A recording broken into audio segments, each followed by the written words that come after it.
Hi, I'm Christian Mollekopf, and I'm going to talk to you about Kube. For those who don't know me, I started contributing to KDE about 9 years ago, and for the last 4 years I've been responsible for the desktop client for Collab Systems, who develops the Collab groupware server. So, what is Kube? Kube is a modern communication and collaboration client. It's email, it's calendaring, it's task management, but it's also instant messaging, note-taking. That doesn't mean that we do all that right now already, but that's sort of the scope that we want to work within. So it's built using Qt Quick on top of a high-performance core called Sync. And it's developed within the KDE community. We have other members of the KDE community that are part of the development team, especially the visual design group, the KDE VDG, that helps with a lot of the usability issues. So for some of its goals, we aim to be pretty and useful. So we don't want to make a toy that just looks pretty, but we also believe that in order for people to like to use the application, having a clean user interface helps a lot. We want to have a maintainable code base, so that means we have a focus on testing it well and having it automatically tested so we can move fast without breaking stuff.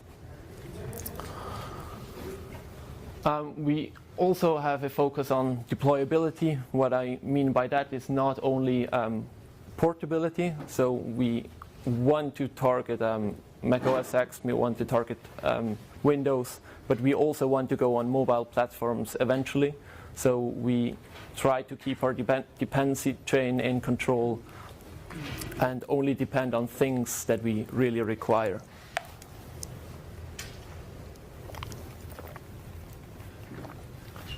But by deployable, we also mean that we want to support automated setup. So if you have large deployments, which we, for instance, do with Collab Systems, then you want to be able to script most of the setup process and have the necessary tools for that as well.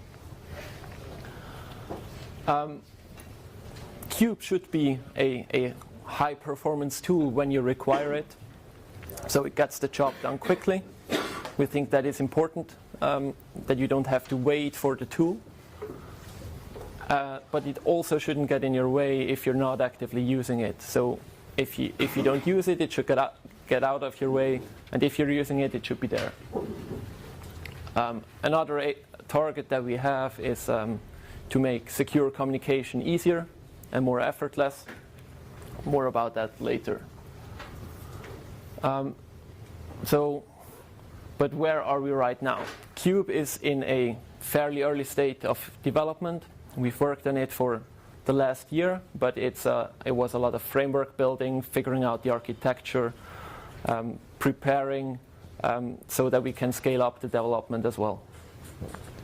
So initially we're focusing on email only, so we're building a simple email client as our MVP of sorts, because that's just the hardest use case data-wise. So if we can deal with 1 million emails, or say folders that contain like 60,000 mails or so, a to-do list is not going to be a problem. That's why we're focusing on email first. So that's pretty much the current state of Kube. It's fairly basic so far. We can get to the mail, we can show the mail, we can render plain text mail, we can render HTML mail. We have the encryption, or the whole GPG stack already included, thanks to code that we share with the rest of KDE PIM, so with Contact. We have support for multiple accounts, but that's pretty much where it is right now. So it's still quite a bit away from being useful for end users. If we have time, I'm also going to do a quick live demo at the end, but we'll see. So in order for you to understand whether this application could also be useful to you, or whether you would be interested in something like that, and ideally, of course, whether you'd be interested in actively working on it, I'm going to highlight some of the focus areas that we have to hopefully show you like where we eventually want to go. For users, I think one important aspect is that we want to focus more on workflows. So traditionally, we have like the email application, we have a calendar application, we have a note-taking application, but they're all sort of separate. They perhaps integrate a little bit, but not a lot. However, the tasks that users actually have to do often involve a variety of these different applications. So if you think of a workflow like organizing a meeting, you have some communication initially perhaps, then you have some scheduling, which could be done over the calendar. Then at some point you have the meeting. For the meeting you probably have an agenda, which is sort of a task list that you maybe want to run through. During the meeting you're taking notes, so out of that come meeting minutes that you perhaps have to approve again, depending on the nature of the meeting. So there is quite a variety of different tasks in there where we think we can support the user better if we modeled that and not just gave him like an email application and a calendar application and then leave him up to figuring it out himself.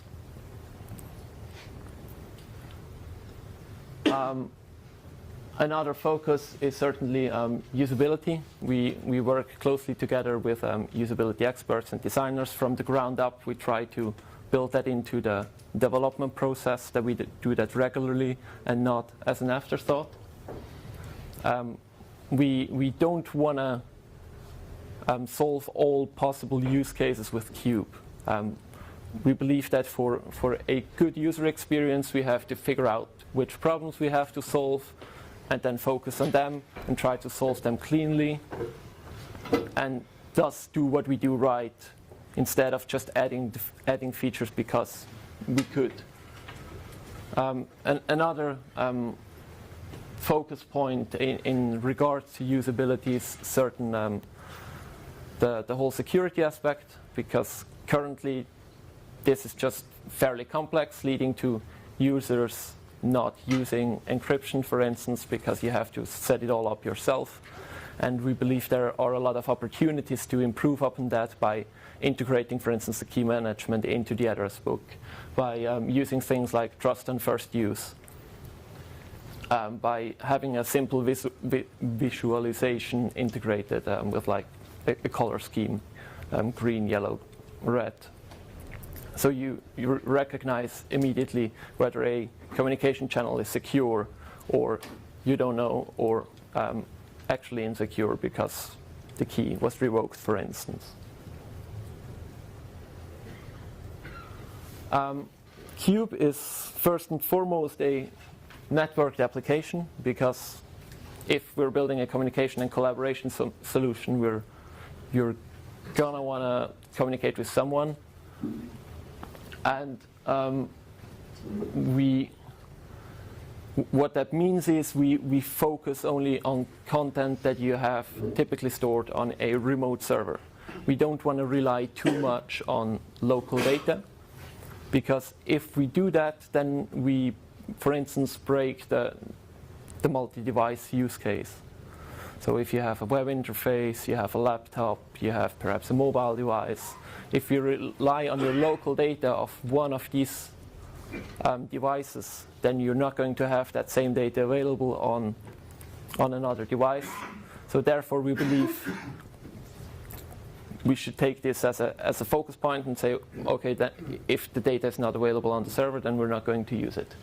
That doesn't mean you can't use it with local data like a mail deer. We, for instance, have right now a MailDir backend for Kube, which then just treats the MailDir as the remote content, but that's just not really the focus point. Of course, we are doing all the network access over open protocols as far as possible. That's currently just IMAP for accessing the email, and the DAF protocols for address book and calendaring.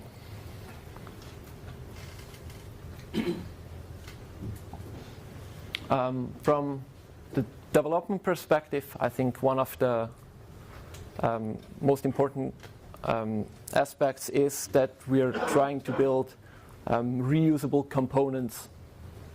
So that's sort of in preparation for what I was talking about earlier, that we want to start mixing up different application types, if you will. So for instance, if you have an address book, you render the contact in some way. So that could be a component that is can then be reused, for instance, in the email view, if you click on the sender or some other sort of contact.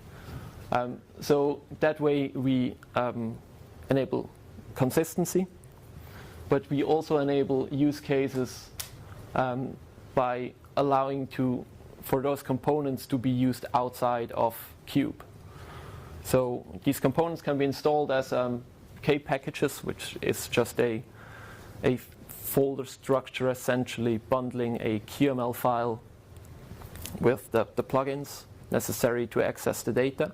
So the component itself knows how to get to the data. So if you have a calendar component, you could, for instance, show that in your desktop clock applet, and then you get the full power of your regular calendar that you're used to inside that clock applet.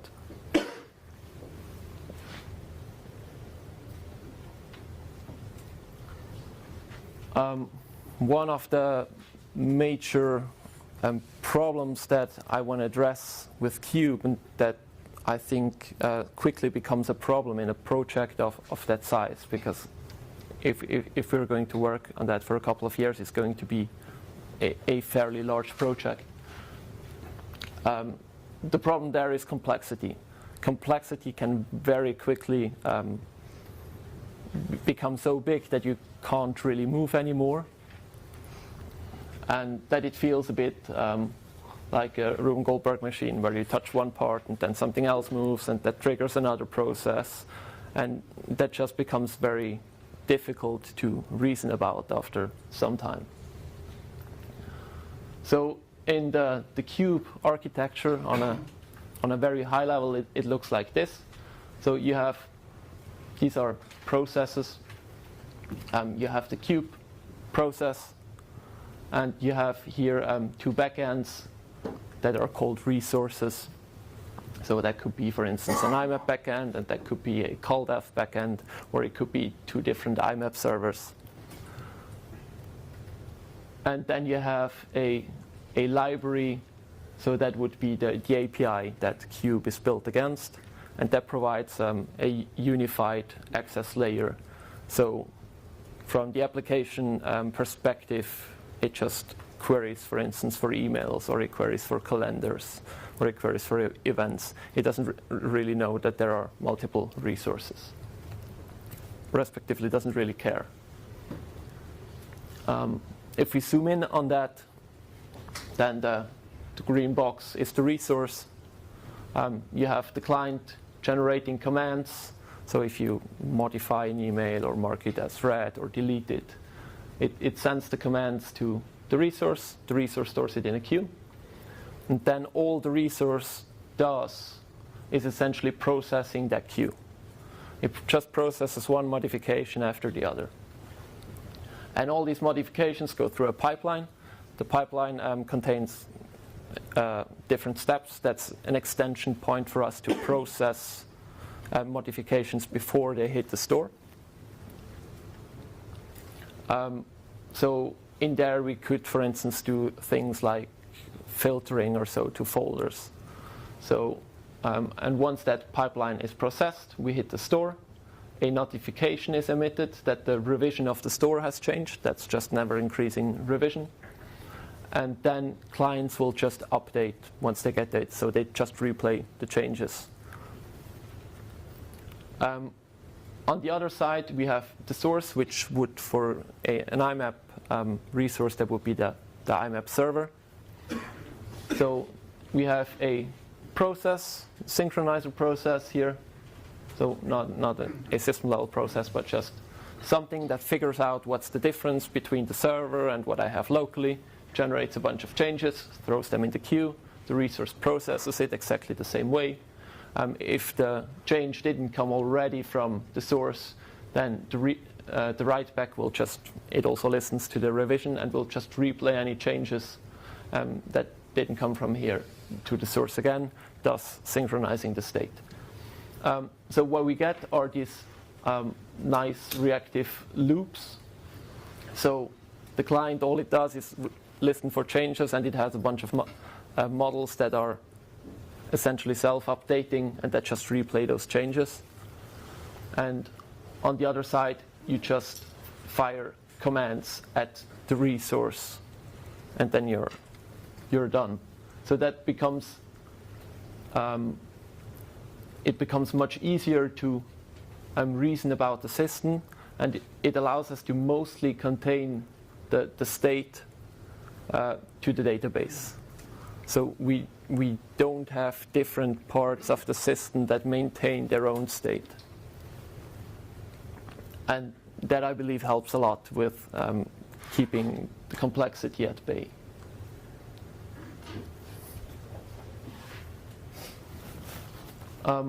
Another important aspect is certainly performance. Our approach to performance is not necessarily to try to optimize things as far as possible, because that is always costly and might introduce more complexity. So what we try to do is to not do unnecessary work and do the work only once that we have to do. What that means first and foremost is queryable data. So we have to be able to query for exactly the data that we actually need for the task at hand. So for instance, if we have a large email folder, say 60,000 messages or so, if we can't query for the data, we're going to have to load all those messages, sort them, for instance, in memory, and then throw 90% of them away again, or 99%, because you actually only have space for like 15 or so. What we're doing instead is we're building the necessary indexes to be able to query for exactly that data. So we can query, for instance, for the first 100 emails in a folder sorted by date, and then we load exactly that, and as you scroll down in the view, we just fetch more. By not only doing it once, I mean, we try to not do the work when we read. So if you click on the folder and it loads the data, we don't want to resort your whole list every time. We build the index when you store the email. We've done it once, and then we cache the result. Kube or Sync is built on top of a high-performance key-value store. It's called LMDB. I don't know whether you've heard of it. It's a key-value store that supports single-writer, multi-reader semantics. So we have the resource process as the single writer in the system, and all clients as the readers. So one client is certainly Kube, another could be an applet that listens for new mails or something. But what that gives us is in-process access to the data. So if you start Kube, you wouldn't have to start any other processes. The resource processes are not necessary for read-only access. You only need those processes if you actually want to get updates from your server. So if you start Kube, it just LMDB is just a memory mapped file essentially, or the database is just a memory mapped file. So if you start Kube, it will just memory map the database into the process, and then you can get to the data directly in process, which makes it very fast and also allows you to do things like recursive queries without a real penalty, because you have the data directly available in process, and it delegates the complexity of, for instance, loading more data and making sure that that is fast to the file system. Yeah, so that helps us also to write more straightforward code. Last but not least is deployment and maintenance. If we want to do large deployments of Kube, we have to have proper support for it to make it as easy as possible to do these kinds of setups. One example for this focus is sync shell, which is a little command line utility that allows you to do things like setting up accounts for a user, modifying them, removing them, but also synchronizing them. For instance, synchronizing a certain set of folders, and the command line utility will block until the synchronization is complete, so you can put it into a script and run it through for multiple users if you want. But it also allows you to do things like querying the local store and even modifying basically all objects, so you can access the full API that the application also has available. It even allows you to run it as a script interpreter, and then you can write sync shell scripts, and it has a little REPL as addition, but that's nice to have. The other important point is definitely a clean separation between configuration and data. What that means, that the configuration contains, for instance, your accounts that you have set up, but everything you download from the groupware server, that is data. So you should be able at any point in time essentially to delete the data, and the only thing that happens is that you have to pull the data again down from the server. But that makes sure, for instance, if you have profile synchronization in a corporate setup, that you can have the configuration files under the profile synchronization, and you can keep the data on the local machine. And if you switch to another machine, you may have to download some data again from the server, but that's about it. Last but not least, we have a configurable logging that you can tune the log levels with sync shell, because we don't want to go the approach that people compile out the logging output, and then we have to provide custom binaries if there is a problem.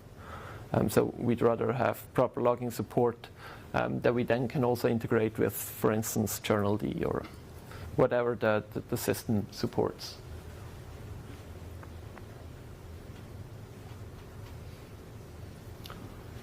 Yeah, I think now is a very good time to join this project. Over the last year, we've pretty much figured out the architecture and are quite happy where it's going. So we can now start to scale this up a bit more. Sync is a very interesting modern C++ code base. So if you're interested in algorithms and performance work and that kind of stuff, then Sync is very interesting, but it's probably a more advanced code base. On the Kube side, it's a lot easier. The whole UI is written in QML, so there's a lot of that. There's a lot of design work. And then there are some models and controllers that are written in C++, but that's fairly straightforward. But we also need help with things like cross-platform builds. So we unfortunately didn't get to do builds on Mac and Windows and Android. So that's all stuff that we should get going, but lack the manpower right now. We do have weekly online meetings that are open to anyone that would like to join. Just write me an email, write an email to the mailing list. And otherwise, you can find more information on Kube.kd.org. I've just packaged an early tech preview for Fedora 25. It's mostly, right now, it's mostly for me to make sure that we actually can package everything and that it works as it should. It's not meant at all for end users to do anything useful, but you're welcome to try it and see what's what and follow it along. That information is also on the homepage, of course, and we'll update this with more up-to-date information as we go along. We plan to release or tag a tech preview within the next couple of weeks, but that will still be for development. So for end users, it's going to be more towards end of the year for something actually end user ready. We also built a Flatpak already together with Aleš. If you've seen his talk, it's in the same repository as all other KDE applications. It's not automatically updated yet, but eventually we'll get like nightly builds for that. And you can, of course, build it from source yourself if you feel like it. Yeah, with that we can... Do we still have time? Then we can do a short demo.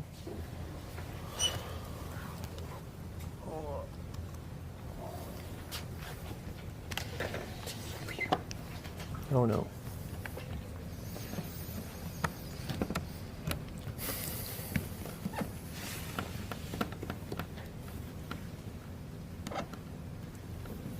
So yeah. Looks a bit interesting on a small screen like that. But yeah, on the right we have like a conversation view. For emails we can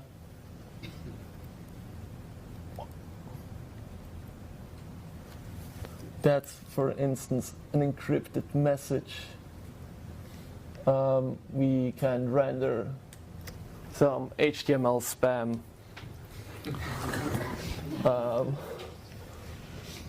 We can switch accounts like this right now. And yeah, there's a composer that you can send an email from. And you can move some mails and you can mark as read, but it's not ready for consumption really. But yeah, if I click here on a folder, we always issue a query directly to storage. We don't cache anything or so, which again helps a lot with the complexity that we don't have to do that. Yeah, with that,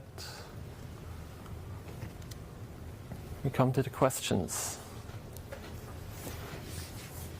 It seems like the possible successor of Contact.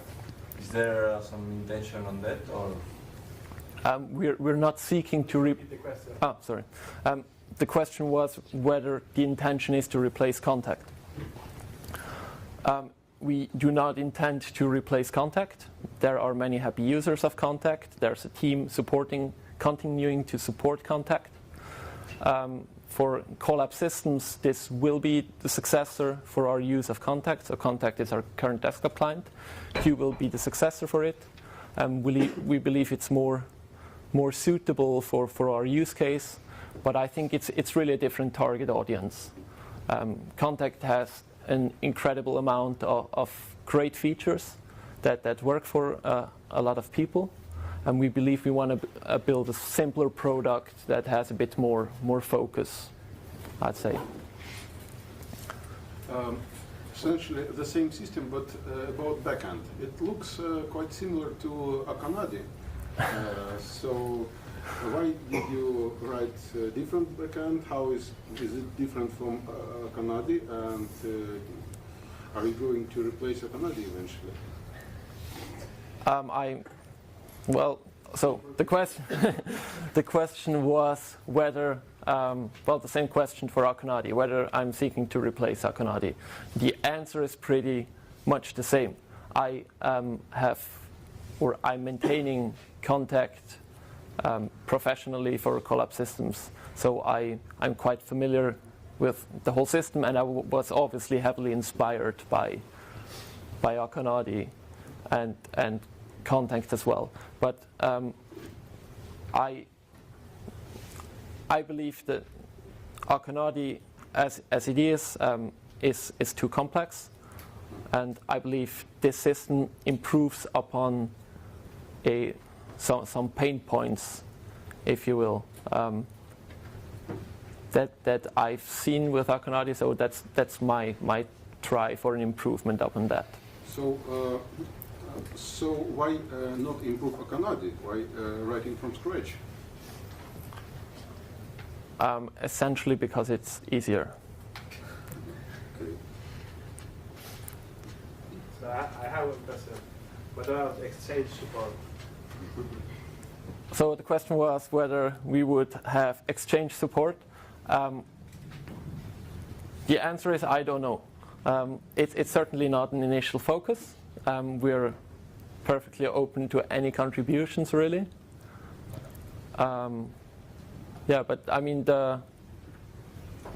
there's nothing in principle from keeping us from having exchange support.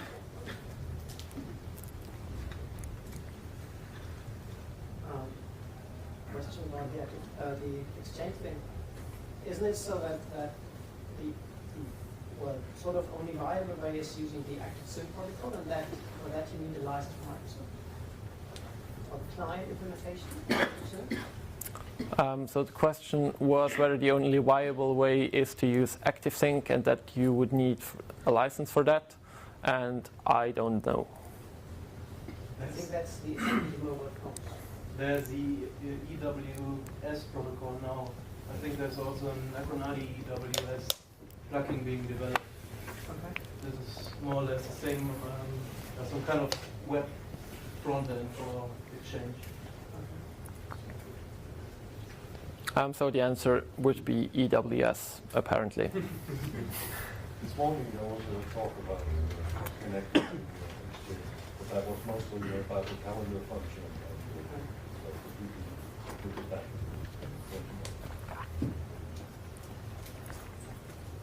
We are out of time. Thank you. Thank you. So people, please stay in your room and please